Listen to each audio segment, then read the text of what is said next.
नमस्कार। राष्ट्रीय सेवा योजना शिविर के चौथे दिन में आप सभी का हार्दिक स्वागत है। हम सभी के ज्ञानवर्धन हेतु हमारे समक्ष उपस्थित हैं अभ्युदय संस्था से डॉक्टर गौरव अवाना जी, जो इस संगठन के समन्वयक के रूप में कार्य कर रहे हैं और पंजाब विश्वविद्यालय से फिलॉसफी विभाग से पीएचडी हासिल कर चुके हैं। और हमारे बीच उपस्थित है ललिता ठाकुर जी, सह समन्वयक अभ्युदय। ललिता जी पंजाब विश्वविद्यालय के कंप्यूटर विभाग से पीएचडी रिसर्च स्कॉलर हैं। यदि हम अभ्युदय की बात करें तो भारत निर्माण के सपने को लेकर अभी हाल ही में पंजाब यूनिवर्सिटी के रिसर्च स्कॉलर्स ने मिलकर अभ्युदय नाम के एक गैर राजनीतिक मंच का निर्माण किया। इस मंच के साथ कॉलेज और यूनिवर्सिटी में पढ़ने वाले विद्यार्थी, रिसर्च स्कॉलर्स और अपनी फील्ड में एक्सपर्ट्स जैसे प्रोफेसर्स, डॉक्टर्स, इंजीनियर्स, पायलट्स और वकील आदि जैसे अनुभवी लोग जुड़े हैं, जो बच्चों को स्कूलिंग के साथ उनके भविष्य के लिए फ्री करियर काउंसलिंग या मेंटोर के रूप में कार्य करेंगे, ताकि वंचित वर्ग के बच्चे भी अपने सपनों को पूरा कर सके। साथ ही यह मंच गरीब और झुग्गी झोपड़ियों में रहने वाले गरीब बच्चों को फ्री में पढ़ाने का भी कार्य करेगा। महोदय, इस पारदर्शी मुहिम के लिए आप बधाई के पात्र हैं। एक बार जोरदार तालियों के साथ स्वागत कीजिए डॉक्टर गौरव अवाना जी और ललिता ठाकुर जी। मैं अनुरोध करती हूँ श्रीमान संजय जी से कि वो आए और डॉक्टर गौरव अवाना जी को भेंट प्रदान करें।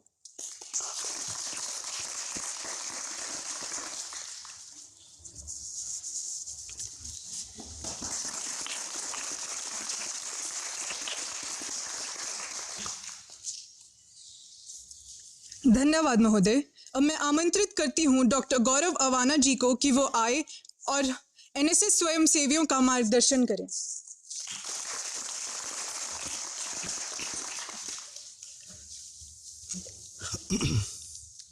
सबसे पहले तो मैं धन्यवाद देना चाहूँगा कॉलेज प्रशासन का और हमारे अध्यापकगण का, जिन्होंने मुझे आपके बीच में अपने विचार रखने का मौका दिया। विशेष रूप से अध्यापकगण, वार्डन और संजय जी, जो एक आपके और हमारे बीच में एक कड़ी के रूप में हमारे सामने आए और हमें आपके सामने अपने विचार रखने का मौका मिला। देखिए, सबसे पहले मैं अपनी बात रखने से पहले आप लोगों से एक सवाल पूछना चाहता हूँ कि आप लोगों का जीवन में उद्देश्य क्या है? आप लोग क्या चाहते हैं? क्या केवल नौकरी, शादी, बच्चे, बस? इससे आगे हमारा जीवन क्या है? हमारे जीवन का उद्देश्य क्या है? मोस्टली लोगों का तो उद्देश्य शायद यहाँ तक ही खत्म हो जाता है, नौकरी के बाद बस ये हमारा उद्देश्य है, बच्चों को पढ़ाया लिखाया बस। क्या केवल हम इस अर्थ पे, इस जीवन में केवल इसीलिए आए हैं? शायद नहीं। हमारा उद्देश्य इससे कहीं गुना बड़ा है। हम जब तक समाज के लिए या इस देश की मिट्टी के लिए कुछ ना कर पाए तो शायद हमारे जीवन का उद्देश्य सफल नहीं होगा। तो मुझे लगता है कि ये जो असली आपके जीवन का उद्देश्य है वो है समाज निर्माण का उद्देश्य। तो मैं चाहता हूं कि आप सभी लोग, आप भविष्य हैं, इस देश का बच्चे हैं, तो अपना अपना योगदान मैं मानता हूं कि आप ईमानदारी से पूरा करेंगे। मैंने पंजाब यूनिवर्सिटी में दर्शन विभाग में स्ट्रक्चर ऑफ नॉलेज पर काम किया कि नॉलेज क्या होता है, कि हमारा ब्रेन कैसे काम करता है, वगैरह वगैरह, बहुत बड़ी बड़ी बातें। लेकिन कहा जाता है कि जो ज्ञान है वो हमारे अनुभव में उतरता है। जब तक हमारा ज्ञान हमारे अनुभव में ना उतरे, शायद हम उसे ज्ञान भी ना कहें, या फिर ज्ञान अगर कहीं भी तो उस पर सवाल खड़े होते हैं कि ऐसा कौन सा ज्ञान है जो हमारे अनुभव में नहीं आ रहा। हमारी जानकारी और हमारा ज्ञान हमारे जो व्यवहार है उसको प्रभावित किए बिना नहीं रह सकता। तो मैंने अपनी पीएचडी रिसर्च के दौरान पाया कि जो हमारा जो जानकारी है, जो हमारा जो ज्ञान है, वो आपके जो विश्वास है उसके साथ किस तरह से लंबे समय में मिक्स हो जाता है कि आपको पता ही नहीं चलता। चलिए, मैं एक छोटी सी एक बात के साथ अपनी बात को आप लोगों तक रखने का प्रयास करूँगा। मान करके चलिए, कुछ हमारे समाज में कुछ लोग शाकाहारी हैं, कुछ लोग मांसाहारी हैं। बाय द वे, मैं शाकाहारी हूँ, लेकिन एग्जाम्पल मैं कुछ इस तरह का दे रहा हूँ, शायद केवल एक कॉन्टेक्स्ट में इस चीज़ को लेके समझने की कोशिश करना। अगर एक बच्चा जो बचपन से स्ट्रिक्टली शाकाहार को फॉलो कर रहा है, वेजिटेरियन है, और मैं उसको कोई चिकन बना के खिलाऊं, और चिकन मैंने ये मान के चलिए कि मैंने सबसे जो बेहतरीन चिकन हो सकता है, सबसे स्वादिष्ट जो चिकन हो सकता है, मैंने वो बनाया। उस बच्चे को मैंने नहीं बताया कि ये चिकन है। उसे मैंने कहा कि ये तो मशरूम टाइप कुछ है, फ्रूट्स हैं या फलों की सब्जी है, तो वो उसको बड़े स्वाद से खाएगा और शायद उसका जो जुबान है वो मुंह में पानी भी आए कि यार वाओ कितना टेस्टी खाना बना है। वो मुझसे पूछेगा भी कैसे कैसे बनाया, मैं अपने घर वालों को भी खिलाऊंगा जाके। लेकिन उसे नहीं पता कि ये तो मैं चिकन खा रहा हूँ जिसको वो कभी भी नहीं खाता। तो जो उसकी बायोलॉजी है, पॉइंट बी नोटेड, यहाँ जो उसकी बायोलॉजी है, जो उसका शरीर है, क्या रिस्पॉन्स कर रहा है, व्हाट ए टेस्टी। उसका माइंड क्या कह रहा है, व्हाट ए टेस्टी। बट लेकिन जैसे ही मैंने उसे ये बताया कि ये तो चिकन है, क्या होगा, एकदम रिवर्स हो जाएगा सब कुछ 180 डिग्री पे। क्या होगा, जो उसकी जो जुबान है, जो उसकी टंग है, अब तक ये कह रही थी कि कितना टेस्टी भोजन है, कितना टेस्टी मैं सामान खा रहा हूं, अभी एकदम क्या होगा, छी, डिस्कस्टिंग। बायोलॉजी के लेवल पे हो रहा है। हम कहते हैं बायोलॉजी का हमारे थॉट्स के साथ क्या रिलेशन है, लेकिन जो आपका विश्वास है वो आपकी बायोलॉजी को किस स्तर तक कंट्रोल में किए हुए है। शायद हम इस चीज़ को शायद हम लोग समझते भी हैं और हम सब शायद नहीं भी समझते। तो यहाँ पे इस बात को देखिए कि जैसे ही मैंने कहा कि ये चिकन है, उसकी पूरी बायोलॉजी ने अपोजिट रिएक्शन दिखाना शुरू किया। अब यहाँ से आपको क्या बात समझ में आई, यहाँ से देखिए एक बात समझ में आती है कि जो हमारा विश्वास है, हमारा विश्वास हमारी बायोलॉजी को किस हद तक कंट्रोल करके रखता है। और जब मैंने कहा कि हमारा बायोलॉजी को कंट्रोल करता है, तो कैन यू इमेजिन कि हमारे जो विचार हैं वो ज़्यादा बड़ी चीज़ नहीं है, वो हमारे विचारों को भी कंट्रोल करके रखेगा। तो विश्वास is the controller of your body and your thoughts. अब कभी अपने से एक सवाल पूछना कि ये जो विश्वास है ये हमारे अंदर आता कहाँ से है, कौन है इसका जनरेटर। हम लोग सोच सकते हैं कि हम हैं, लेकिन शायद नहीं। I am the part of this belief system, but I am not the owner of this belief system. Why? ये जनरेट कहाँ से हुआ है? कभी खुद से भी सवाल करो कि मैं शाकाहार कैसे बना, या फिर जो भी आपकी परंपराएं हैं वो आपके पास आई कहाँ से। वो हमारे परिवार से, हमारी जो सराउंडिंग है वहाँ से। तो जो हमारी सराउंडिंग का मतलब कहने का क्या है, जिसे हम कहते हैं सोशलाइजेशन। सोशलाइजेशन का अर्थ केवल यही नहीं है कि आपके माँ बाप ने आपको कोई शिक्षा दी और आपके व्यवहार में उतर गई। सोशलाइजेशन का अर्थ है कि आपके जो माँ बाप हैं, आपके भाई बहन, आपके दोस्त जिनके बीच में आप बात करते हो, जिस तरह का कंटेंट आप यूट्यूब पर कंज्यूम करते हो, जिस तरह का कंटेंट आप किताबों में पढ़ते हो, जिस तरह की सोसाइटी में आप रहते हो, जिस तरह का इंटरनेट आप यूज करते हो, जिन जिन के संपर्क में भी आप आते हैं, तो वो सब कुल मिलकर आपके अंदर इस विश्वास को जनरेट करता है। नाउ मैं अब सवाल पूछता हूँ, who is the owner of this belief system? मैं कहूँगा यू एंड सोसाइटी। वो मिलके आपके अंदर एक ऐसा बिलीफ सिस्टम जनरेट करती है जो आपको कंट्रोल करता है, शायद जिसको बाईपास करना बहुत ही मुश्किल काम है। तो जो हमारी जानकारी है, जो समाज से हमें मिल रही है, वो जानकारी की फॉर्म में या फिर ज्ञान की फॉर्म में हमें मिल रही है, लेकिन लंबे समय के बाद वो हमारे व्यवहार में हमारे विश्वास का हिस्सा बन जाती है। इसीलिए मैंने सबसे पहले कहा था कि जो हमारा ज्ञान है, जो हमारा जानकारी है, वो धीरे धीरे हमारे विश्वास का हिस्सा बन जाती है, जो कि हमारे व्यवहार, हमारे बायोलॉजी को छोड़िए हमारे थॉट्स तक को कंट्रोल करके रखती है। हम कहते हैं संस्कार, हमें घर से अच्छे संस्कार मिले हैं, वो आपको छोड़ेंगे नहीं, आपसे अच्छा काम करवा के रहेंगे।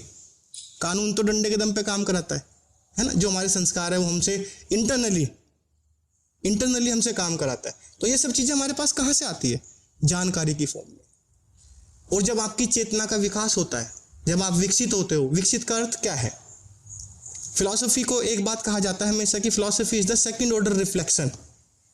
सेकंड ऑर्डर रिफ्लेक्शन का कहने का अर्थ क्या है? इसका अर्थ यही है कि जब आप कहे गए विचारों पे दोबारा सोचते हो, जो आपके खुद की सोच है उसके ऊपर दोबारा से सवाल खड़ा करते हो, तो ये एक प्रोसेस है फिलॉसफी का।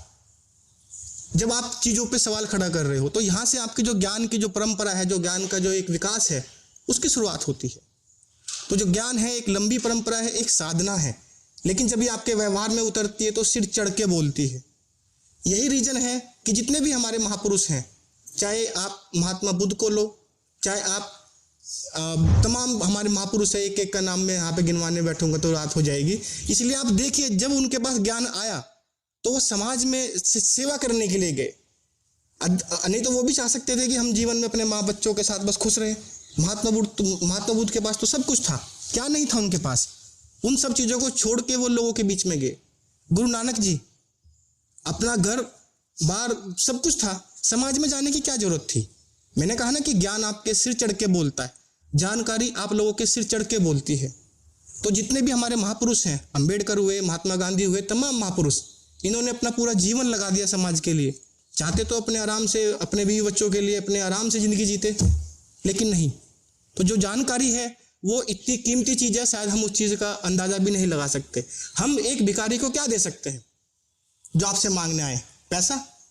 लेकिन पैसा कीमती चीज़ नहीं है, वो आज है कल ख़त्म हो जाएगा। मैं चाहता हूं कि आप जो भी आपसे कुछ भी लेने के लिए आए, अगर आप उसे जानकारी या ज्ञान दे पाओ तो मुझे लगता है कि ये आपकी सबसे बड़ी अचीवमेंट होगी पूरे जीवन की। और जब आप किसी ऐसे वंचित वर्ग की मदद करते हैं, वंचित कहने का अर्थ केवल ये नहीं है कि पैसे से वंचित है, वंचित का अर्थ है जानकारी से वंचित। अभी हम यूनिवर्सिटी के अंदर हम जैसे कभी कभी खड़े होते हैं तो कोई बच्चा आ गया भिखारी का, यार वो हमें इम्पैक्ट क्यों नहीं डालता कि हम उसके कैसे हेल्प करें? हम क्या करते हैं, हमने जेब से एक कॉइन निकाला 10 का या 5 का, उसको दे दिया, हमें लगा कि हमने बहुत बड़ी मदद कर दी। लेकिन ये मदद नहीं है, आप उसको वो भिखारी ही बना के रखे हो। वो भिखारी है आप सब लोगों की वजह से, हम लोगों की वजह से। हमने उसके धन की पूर्ति तो की, लेकिन उसकी जानकारी के बारे में हमने क्या सोचा, हम उसकी मदद कैसे करें? तो इस उद्देश्य के साथ हम लोगों ने, जो पंजाब यूनिवर्सिटी के स्कॉलर्स हैं, मैंने अपने कुछ मित्रों के साथ बात की। ललिता जी हैं कंप्यूटर डिपार्टमेंट से, पीएचडी कर रही है, इनके साथ गौरव जी हैं, विनीता है, अपने साथ तमाम स्कॉलर्स हैं। कुछ पीजीआई के डॉक्टर्स हैं, कुछ रिसर्च स्कॉलर्स हैं, यूआईटी में अपने साथ कुछ पीएचडी रिसर्च कर रहे हैं और कुछ एमटेक वगैरह भी वहाँ पे कर रहे हैं। उनके साथ जब मैंने अपना विचार साझा किया तो उन्होंने कहा कि ठीक है, हम सब मिलके एक ऐसा मंच का निर्माण करते हैं जो एक गैर राजनीतिक होगा, हमें किसी पॉलिटिकल पार्टी से कोई मतलब नहीं है। जो वंचित वर्ग है समाज का, मैं फिर से बोल रहा हूँ, वंचित का अर्थ केवल पैसे से गरीब नहीं है, वंचित का अर्थ है जो जानकारी से भी गरीब है।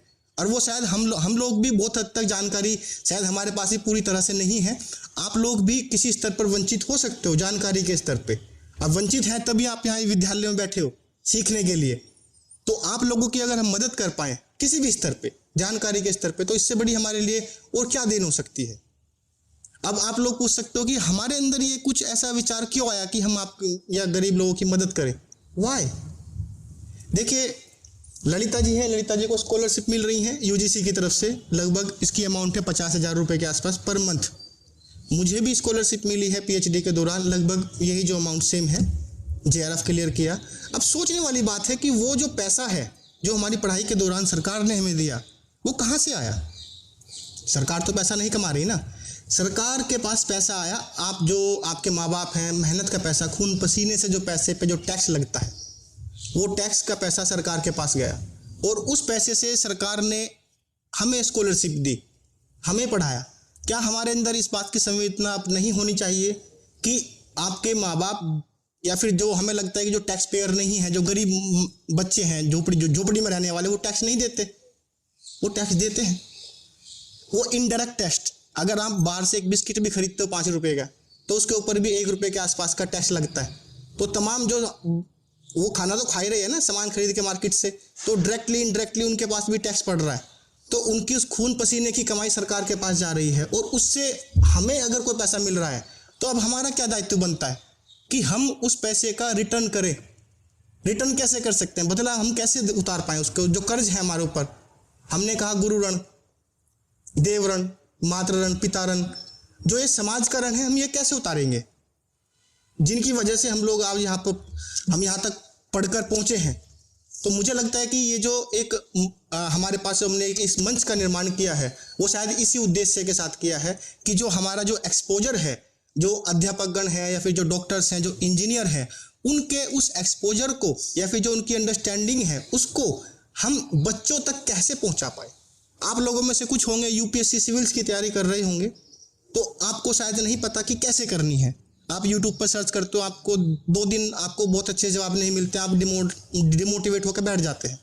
मैंने यूपीएससी की तैयारी की है, अगर आप मुझसे संपर्क करते हैं तो हो सकता है मैं आपकी अच्छे से गाइड कर पाऊँ कि देखिए ऐसे ऐसे पढ़ना होता है। या फिर जो +1 का बच्चा है जो आने वाले टाइम में मेडिकल की तैयारी करना चाहता है, डॉक्टर की तैयारी करना चाहता है, लेकिन वो है गरीब, उसके पास साधन नहीं है, तो वो कैसे उस रास्ते तक पहुंच पाए? शायद वो भटक जाएगा, वो शायद उस रास्ते तक नहीं पहुंच पाएगा। तो हमारे पास जो कुछ यूआईटी में जो एमटेक कर रहे हैं, जिनके पास ऑलरेडी एक्सपोजर है, अगर वो उन बच्चों का हाथ पकड़ ले कि मैं आपकी मदद करूंगा, तो क्या जो उसका एक्सपोजर है उसके साथ साझा होगा, और वो उसका बच्चे ही तुम्हारे देश का भविष्य है। तो अगर आप देश के बारे में कुछ करना चाहते हैं, देश के लिए कुछ करना चाहते हैं, तो जो देश की जो जनरेशन है, जो बच्चे हैं, अगर आप उनके लिए कुछ कर पाए तो इससे बड़ी अचीवमेंट मुझे नहीं लगता कि आपके लिए कुछ होगी। और आप हमेशा, आपके पास एक मौका है कि अभी आप सोसाइटी के लिए कुछ कर पाओ। शायद आगे आने वाले समय में आप अपने घर में इतना बिजी हो जाओ कि आपके पास समय ही ना मिले। तो हमारे पास रिसर्च स्कॉलर्स की, डॉक्टर्स की, इंजीनियर की, इवन पायलट की, या फिर जो हमारे जो संपर्क में है, उन सब तमाम लोगों की हमने एक टीम इकट्ठा की है, जिसका कार्य यही है कि आसपास जितने भी सरकारी स्कूल हैं हम उनमें जाएंगे। वहाँ से जो बच्चे हैं जो मेडिकल की, इंजीनियरिंग के, तमाम जिस विषय की भी तैयारी करना चाह रहे हैं, उस विषय के जो एक्सपर्ट हैं हम उनके साथ उनको मिलवाएंगे। एक तरह से मेंटोरशिप स्कीम, या फिर आप कहो कि एक तरह से उनको गाइड करने का काम। देखिए, हर किसी के पास जो कोई आईएएस है उसके पास शायद इतना टाइम नहीं होगा, लेकिन उसके पास इतना जरूर समय है कि वो बच्चे से 1-2 बार मिले और उससे फ़ोन पे संपर्क रहे कि बेटा आपने क्या किया, अच्छा ये वाली किताब पढ़ो, उससे ये वाला हो जाएगा, आप ये वाली वीडियो देखो, उससे वाला हेल्प हो जाएगा। तो बच्चे के लिए मुझे नहीं लगता इससे बड़ी कोई अचीवमेंट हो सकती है। क्योंकि मुझे अपना अनुभव याद आ रहा है, जब मैं रुड़की गया था 1 साल के लिए +2 के बाद कोचिंग करने के लिए IIT के लिए, तो वहाँ पे हमारे कोचिंग सेंटर में IIT से कुछ बच्चे आए और वो कोचिंग सेंटर वालों ने पैसे दे के उनको बुलाया था, हायर करके। और जब उन्होंने कोचिंग के बाद हमारे साथ 5 बच्चों के बीच में एक IITian आके बैठ गया और उसने हमें गाइड किया कि देखो भाई, इस चीज़ में अच्छा स्कोप है, ये वाली ब्रांच ले लोगे, इसकी तो मार्केट ये है, उसका वो है। तो हमें लगा कि यार कितनी बड़ी चीज़ हमें बता के गए हैं। शायद हम बहुत लकी थे कि हमारे माँ बाप ने उस पैसे को लगाया और वो कोचिंग सेंटर तक हमें पहुँचाया। उस कोचिंग सेंटर वालों ने हमारी मदद की और शायद हमें रास्ता मिल पाया इंजीनियरिंग का। लेकिन सोचने की बात है, जो एक वंचित वर्ग है उस तक ऐसे बच्चे कैसे पहुंचेंगे, उन तक ऐसा गाइडेंस कैसे पहुंच पाएगा? शायद नहीं पहुंच पाएगा। तो वो जो अनुभूति थी, जो अनुभव था मेरे अंदर, तो उस चीज़ को हमने महसूस किया कि अगर हम ऐसा कोई मंच ऐसा फ्री में खड़ा कर पाएँ तो इससे बड़ा जीवन के लिए, अभी के लिए, मुझे नहीं लगता कि मेरे जीवन में इससे बड़ा कोई भी उद्देश्य हो सकता है। तो इसी उद्देश्य के साथ हम लोगों ने इस मंच की शुरुआत की है। इस मंच के 2 हम अभी ड्राइव चला रहे हैं। पहला ड्राइव तो यही है कि मेंटोरशिप का अभियान, जिसमें आप बच्चों को मेंटोरशिप देंगे, जिसमें 10th क्लास के बच्चे हैं, 11th के हैं और 12th क्लास के बच्चे हैं। इवन अगर कोई ग्रेजुएशन भी कर रहा है, आगे कुछ करना चाह रहा है, तो उसको भी हम मेंटोरशिप दिलवाएंगे, जो उनके सीनियर्स हैं उनके साथ मिला के। तो ये एक तो मेंटोरशिप का हमारा अभियान है, जिसमें कोई अगर बीटेक करना चाह रहा है तो उसको बीटेक वाले बच्चे से हम मिलवाएंगे जो उनके सीनियर्स हैं। और दूसरा हमारा अभियान है जो आसपास के जो झुग्गी झोपड़ी के बच्चे हैं, जो सरकारी स्कूलों में पढ़ने वाले बच्चे हैं। अभी हम धनास में गए थे कुछ दिन पहले, तो वहाँ पे हमने देखा कि जो 8वीं क्लास के बच्चे हैं उनको जोड़ना तक नहीं आता, उनको प्लस माइनस करने नहीं आते। वहाँ जब हमने बच्चों से इंट्रोडक्शन लिया तो वहाँ बच्चों के कुछ ऐसे हाल थे कि किसी के पापा एक्सपायर हो गए हैं, मम्मी है वो सुबह सुबह अपने काम पे निकल जाती है, 7 बजे झाड़ू पोछा करना है घरों में जाके, और रात के 8-9 बजे तक वो उसकी माँ पैसा कमा के लेके आती है। जो 2 बच्चे हैं घर में, अब उनको कौन संभालेगा, कौन रास्ता दिखाएगा उन्हें? हम बहुत लकी हैं, आप सब लोग, हम सब लोग इस मामले में बहुत प्रिविलेज हैं कि हमें हमारे माँ बाप ने इस कॉलेज में यहाँ तक पहुँचने के लिए हमारी मदद की। लेकिन उन बच्चों की मदद कौन करेगा? आप में से कुछ लोग कह सकते हैं कि ये तो हमारी फ्रीडम थी, हम तो अपने दम पे यहाँ तक आए हैं। ये बात कुछ हद तक सही हो सकती है, लेकिन पूरी तरह सच नहीं है, क्योंकि परिस्थितियाँ आपके अनुकूल थी। आपके माँ बाप का चुनाव आपने अपनी मर्जी से नहीं किया, ऊपर वाले ने कर दिया। तो हर किसी को इतनी अच्छी परिस्थितियाँ शायद नहीं मिलती जीवन में। तो वे जो लोग गरीब बच्चे हैं वो किस स्थितियों में जी रहे हैं, शायद हमें इस बात का अंदाजा भी नहीं है। हमारे सामने जो होता है केवल हम उसी के बारे में सोचते हैं। जो हमारे आंखों से दूर होता है हम उसके बारे में उतना सोचते भी नहीं।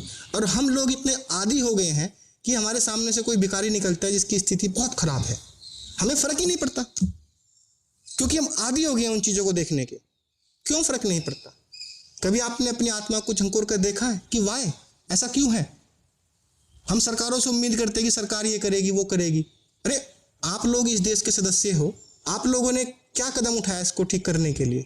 आप अपने स्तर पर कर सकते हैं।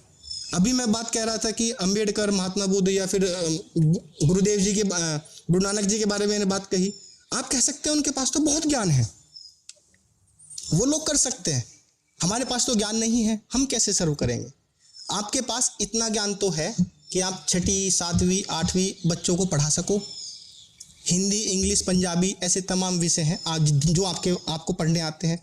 उनको अगर हमारा यही प्रयास है कि आप जैसे बच्चे या हम जैसे लोग मिलकर उन बच्चों को हफ्ते में 2 दिन, केवल 2 दिन अपना समय डोनेट करें, दान करें। हम सब लोग मंदिर भी जाते हैं, गुरुद्वारे भी जाते हैं, वहाँ क्या मिलता है? सुकून। किस लिए सुकून मिलता है? हमें लगता है कि हमने ईश्वर से कुछ मांग कर आए हैं। पॉइंट भी नोटेड, मांग कर आए हैं। कभी सोचा कि हम कुछ देने का भाव भी रखें? वो कैसे देंगे? जो बच्चे हैं वो भगवान का रूप है। अगर हम उनके लिए कुछ कर पाए, उनका हाथ पकड़ पाए, तो मुझे नहीं लगता कि ऊपर वाले के लिए, जो भी आप ईश्वर, अल्लाह, जो भी आप कहना चाहो, उसको इससे बड़ा गिफ्ट और कोई हो सकता है कि आप अपना 1 घंटा हफ्ते का या फिर हफ्ते का 2 घंटा, मैं चाहता हूं कि आप लोग ऐसे झुग्गी झोपड़ी बच्चे हमारे पास बहुत हैं, आप उनको आकर हमारे साथ, हमारे मंच के साथ मिलकर पढ़ाएं। तो बस मेरी यही इच्छा है। तो अभी आप लोगों को एक गूगल फॉर्म हम देंगे, उसमें गूगल फॉर्म में यही डिटेल्स लिखी है कि आप हमारे साथ किस तरह जुड़ सकते हैं, आपको करना क्या होगा, आपको क्या करना होगा, वो सब रास्ता हम बताएंगे, कैसे करना होगा वो भी हम बताएंगे।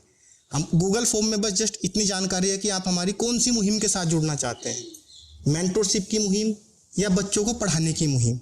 मेंटरशिप की जो मुहिम है वो तो आप टेलीफोनिक भी बच्चों के साथ कर सकते हैं कि हमने आपको बच्चे का डिटेल्स दिया जो +1 +2 में पढ़ रहा है, क्योंकि मेंटरशिप आप जो थोड़े मैच्योर बच्चे हैं उन्हीं को दे सकते हैं। जो छोटे बच्चे 6वीं में है शायद उनको मेंटरशिप शायद उतनी समझ ना आए, क्योंकि वो डिपेंडेंट है माँ बाप पे।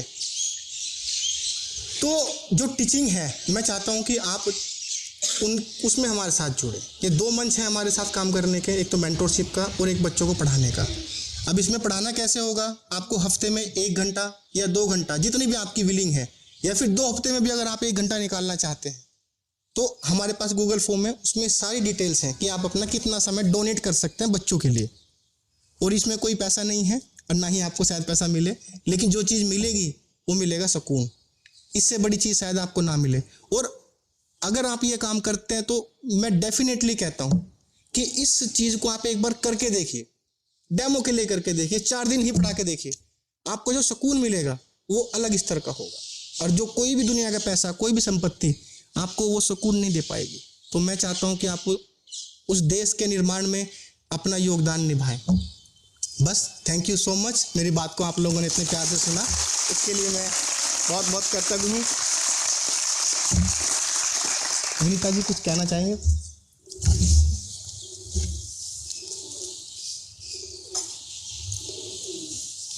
हाँ जी, गुड मॉर्निंग, नमस्कार। और सबसे पहले मैं धन्यवादी हूँ सारे स्टाफ का, गुरुजनों का। एक्चुअली मैं भी स्टूडेंट हूँ क्योंकि मेरी अभी PhD कंप्लीट नहीं हुई है। गौरव जी मेरे काफ़ी सीनियर हैं, सो अभी मैं PhD कर रही हूँ, SRF हूँ। सो फर्स्ट ऑफ ऑल देखिए, मैं इतनी अच्छी वक्ता नहीं हूँ कि आपके सामने कुछ बहुत अच्छा बोल पाऊँ, बट फिर भी मैं थोड़ी मतलब जो मेरा खुद का एक्सपीरियंस है मैं आपके साथ शेयर करना चाहूँगी। कि देखिए, पहले तो मुझे बहुत खुशी हुई, आज मैं दिल्ली से आई तो मुझे गौरव जी ने रात को कॉल किया था कि आपको चलना है, ठीक है। सो वुमेन कॉलेज को सुन के मुझे को थोड़ा एक्साइटमेंट हो गया कि चलो मतलब स्टूडेंट से मिलेंगे, लड़कियों से मिलेंगे। देखिए, मैं बहुत जैसे मैं हिमाचल से हूँ, ठीक है, तो मैं गवर्नमेंट स्कूल से पढ़ी हूँ 10th तक, ठीक है। तो मुझे कोई आइडिया नहीं था 10th तक। एक्चुअली हुआ क्या कि मैथ्स के टीचर मेरे कभी अच्छे रहे नहीं, तो मैथ्स से मुझे हमेशा डर रहा कि यार पता नहीं मैथ्स 60-70, और वो भी मतलब समझ लो कि मतलब सर पे डंडा है तो आपको पढ़ना है, ठीक है। ऐसे में क्लास में 2nd टॉपर रहती, फर्स्ट नहीं आई ड्यू टू मैथ। ठीक है। सो मेरे फादर का पूरा एक प्रेशर रहता था। फिर वही हो जाता है, मे भी आपके साथ भी हुआ होगा, खासकर जो बच्चे गांव से आए हैं, इतना अवेयर नहीं होते पेरेंट्स। सो जब आप एक 10th क्रॉस करते हैं तो एक वो आपका स्टेटस सिंबल बन जाता है कि आपने नॉन मेडिकल रखना है या मेडिकल रखना है, क्योंकि आर्ट्स कॉमर्स तो फिर बड़े लो लेवल का लिया जाता है, जबकि ऐसा कुछ भी नहीं है। ठीक है। सो मतलब मेरा ये रहा कि मतलब मेरे फादर का ये रहा कि नहीं, तुम्हें मतलब मैथ्स नहीं तो मेडिकल तो लेना ही लेना है।